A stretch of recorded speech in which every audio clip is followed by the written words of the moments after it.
ibikorwa remezo shingiro mu gihugu cyacu cy'u Rwanda twavugamo imihanda, amashuri, amavuriro n'ibindi bitandukanye. Gusa ibikorwa remezo bitegamiye kuri leta ndavugamo insengero. Kuvuga ku nsengero uyu munsi sinzi ko wavuga ku bijyanye no gusenga ariko ngo wirengagize idini rihambaye mu isi rifite imbaraga zidasanzwe, idini rya Kiliziya Gatolika mu gihugu cy'u Rwanda. Ni kenshi uzajya mu bigo bibarizwa mu Rwanda ubonemo ibigo byinshi cyane bishingiye kuri Kiliziya Gatolika. Kiliziya Gatolika ni iki? Kuki Kiliziya Gatolika ari idini ikomeye cyane muri ino si kuva mu myaka yo hambere kugeza uyu munsi? Imizi fatizo ya Kiliziya Gatolika kuki ibarizwa Vatikani? Ese Vatikani ni iki? Kuki Vatikani ari ahantu hakomeye cyane mu mateka ya Kiliziya Gatolika? Kiliziya Gatolika yaranzwe n'ahe mateka? Ntegura iki kiganiro niyambaje imbuga nyinshi za internet zitandukanye, gusa nabo bifashishije inyandiko nyinshi nk'isoko nyamukuru y'ino nkuru. Mu bitabo byifashishijwe harimo icyitwa Edomolo Seje l'histoire de l'église Tourné Paris mu mwaka w'igihumbi kimwe magana cyenda mirongo itatu na rimwe. Harimo kandi igitabo cyo mu itorero rya Mutagatifu Paulo ishami ry'amateka seminari Nyakibanda amateka ya Kiliziya Paroti Press Kigali mu mwaka wa 2003. Harimo kandi On Charles Poré l'histoire de l'église tome 2 Boucher Siné un Saint-Fils Paris mu gihumbi kimwe magana cyenda mirongo itandatu. Biyambaje kandi Secrétariat Général de CPR Jibile de Sanza d'Evangelisation du Rwanda 83 ans de sacerdoce au Rwanda depuis 1917 jusqu'en 2000 Paroti Press Kigali. Biyambaje kandi Abbé Félicien Muvara Apelisi l'histoire d'Evangelisation du Rwanda Paroti Press mu gihumbi kimwe magana cyenda na mirongo icyenda. Biyambaje kandi igitabo cya Diocese ya Kabgayi umuryango remezo igicumbi cy'ubuzima bwa Gikristo Edition Pastorale Diocese do Kabgayi mu kwezi kwa 12 mu mwaka w'ibihumbi 2001. Ngizi inyandiko zifashishijwe zigakusanya amateka menshi yerekeranye na Kiliziya. Gusa nanjye niyambaje imbuga za internet zitandukanye zavomye isoko y'inkuru kuri ibi bitabo byose nkubwiye. Nifuza kukubwira ku mateka nyakuri ya Kiliziya Gatolika kuva ku bwa Yesu Kristo kugeza uyu munsi. Nkwibutsa ko iyi ni ileson.com YouTube channel yacu, naho njye wumva nitwa Myembazi Theo. Birumvikana ushaka kunyumva kwifuza kunjya gufasha igitekerezo cyangwa inyunganizi, ifashishe email yanjye ya theos@gmail.com. Mwese mbaye ikaze ntimucikwe.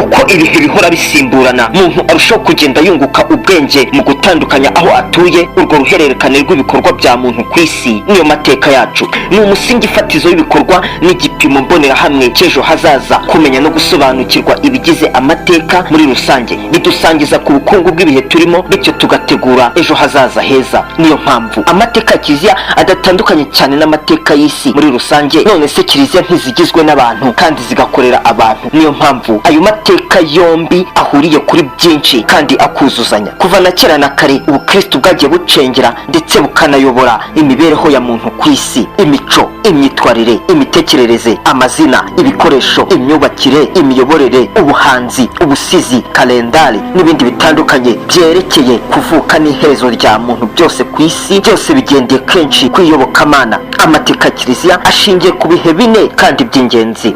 Ibihe bya mbere tubyita ibihe by'ikubitiro antiquite, kuva kuri Yesu Kristo kugeza mu mwaka wa 476 no kugeza mu isenyuka ry'ingoma y'abaromani y'uburengerazuba. Igice cya kabiri kigizwe n'ibihe byo hagati Moyen Age, kuva mu mwaka wa 476 gushyitsa mu mwaka w'igihumbi kimwe 453 na nyuma y'isenyuka ry'ingoma y'abaromani y'uburasirazuba. Igice cya gatatu kigizwe n'ibihe bishya ta moderne, kuva mu mwaka w'igihumbi 453 gushyitsa mu mwaka w'igihumbi 789 ihindura amatwara y'Ubufaransa Révolution Française. Igice cya kane kigizwe n'ibihe tugezemo epoque contemporaine, amateka ya Kiliziya muri antiquité hagati y'umwaka wa 30 na 476. Iki gice nacyo kigizwe n'ibice bibiri, ni ukuva mu mwaka wa 30 kugeza muri 313 Kiliziya yasakaye hose ku isi, nubwo bwose hari mu gihe cy'itotezwa rikomeye ry'abakristu ku ngoma y'Abaroma. Igice cya kabiri kandi kiva muri 313 kugeza muri 476 Kiliziya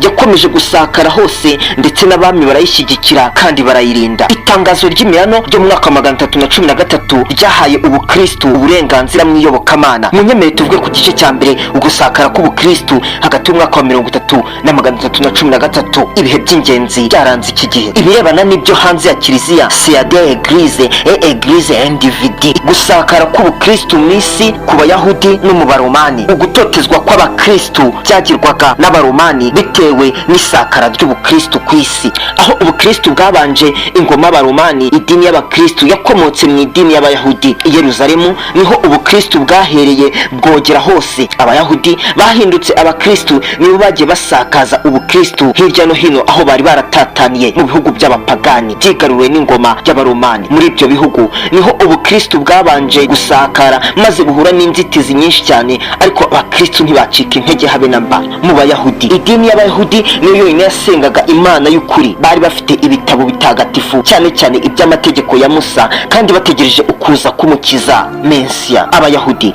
bari barakwiriye hirya no hino mu bihugu by'ingoma y'abaromani. Ingoro basengeragamo yari yubatse i Yerusalemu. Mu bayahudi bakomeye, abafarisayi nibo bemeye ivanjiri kurusha abandi. Abasadusayi nibo bari intagondwa, kandi nibo barwanyije cyane Yezu Kristo n'intumwa ze. Mu mwaka wa 70 abayahudi bivumbagatanyije ku baromani, bibaviramo gusenywa kw'ingoro y'i Yerusalemu. Igihugu kirarimburwa. Ngayo amaherezo y'igihugu ubwoko bw'abayahudi bwari bwaratujwemo. Mu 1930 umwami w'abami Adiriyani yahinduye Yerusalemu umujyi w'abapagani, ahasengerwaga imana. Bahazana ibigirwamana Venus. Abapagani muri icyo gihe, abapagani basengaga ibigirwamana byinshi cyane, imana z'abagereki n'iz'abaromani, ndetse n'umwami w'abami Empereur Auguste nawe yarasengwaga nk'imana, ikimenyetso cy'ubumwe bw'ingoma y'abaromani. Ni munyemere kandi tuvuge ku ntumwa i Yerusalemu hagati y'umwaka wa 30 na 42. Ku munsi wa Pentekosti, inyigisho ya Petero yahinduye benshi, hahita habatizwa ako kanya 3,000,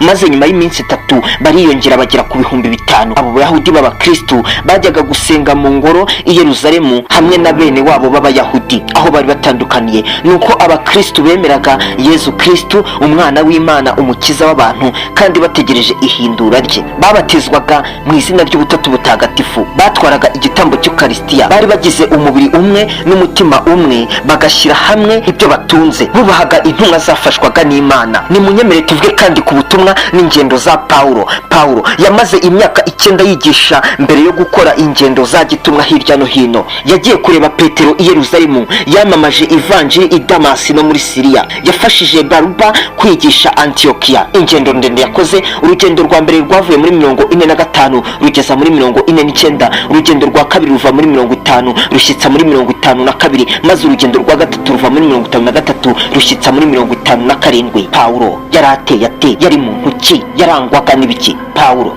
yari umuhanga, yari yarize kandi akamenya gusobanura ibintu. Yamenyaga gufata icyemezo kandi akagikomeraho atitaye ku ngaruka gishobora kuba cyamugiraho. Yagiraga ishyaka mu kogeza ubutumwa, ndetse yari afite Yezu Kristo urukundo rukomeye. Munyemere kandi aka kanya tuvuge kuri Petero. Petero niwe wari umukuru mu ntumwa za Yezu Kristo. Niwe rutare Yezu Kristo yubatseho kiliziya. Niwe wabaye bwa mbere umukuru wa kiliziya i Yerusalemu. Niwe wayoboye itorwa rya Matiyasi. Niwe kandi watanze inyigisho ya mbere ya Pentecote. Niwe wakoze kandi igitangaza cya mbere, ndetse uyu niwe wafashe ijambo rya mbere mu nama nkuru ya kiliziya i Yerusalemu mu mwaka wa 50. Sinzi ko kandi twavuga kuri aya mateka ya kiliziya, ariko ngo twirengagize ingingo zitandukanye zifite aho zihuriye na kiliziya ndetse n'ubukristo. Sinzi ko twavuga amateka ya kiliziya, ariko ngo twirengagize itegeko ryo gutoteza abakristo, imanza z'abahowe Imana, igifungo, kwicwa urubozo, gukatirwa ibihano, iherezo ry'itotezwa no gushimangira inzego nyobozi za kiliziya. Ni gute ingoma y'Abaroma yaje guhinduka ya gikristo muri 313 gushyitsa muri 476? Amateka ya kiliziya, l'histoire externe, ingaruka mbi zabaye mu gutonesha kiliziya. Amateka ya kiliziya ubwayo, l'histoire interne. Sinzi ko kandi twakwirengagiza ikwirakwira ry'ibitero by'abanyamusozi, rebarbe, ibihe byo hagati, ubukristo bwiganza, moyen âge,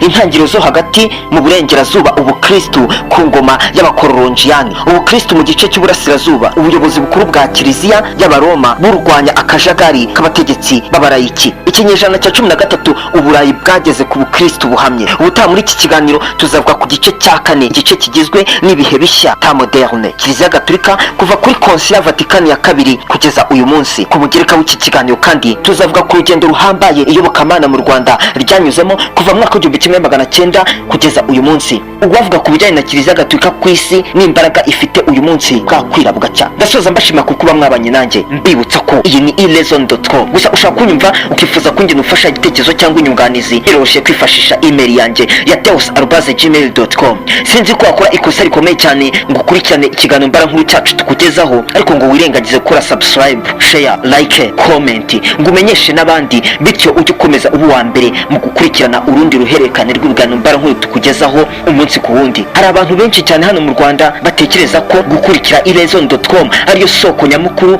yo gusobanukirwa ibibera mu isi biyobera benshi. niba nawe ariko utekereza, ndagushyigikiye. birumvikana dukurikirane umenye amakuru utamenye cyangwa se amakuru yahishwe mu bitabo agahera mu tubati. njye utegura ibi byose nkanabikugezaho. nitwa Myembazi Theo, ndasoza mbashimira ku kuba mwabanye nanjye, ndabashimiye.